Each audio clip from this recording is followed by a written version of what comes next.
Hi everyone, today we will talk about how to fix or how to solve the problem of black screen on the application of NFL app. You will go to settings.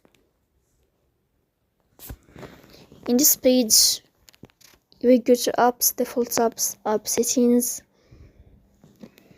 In this page, you will go down until you find this window of NFL like this.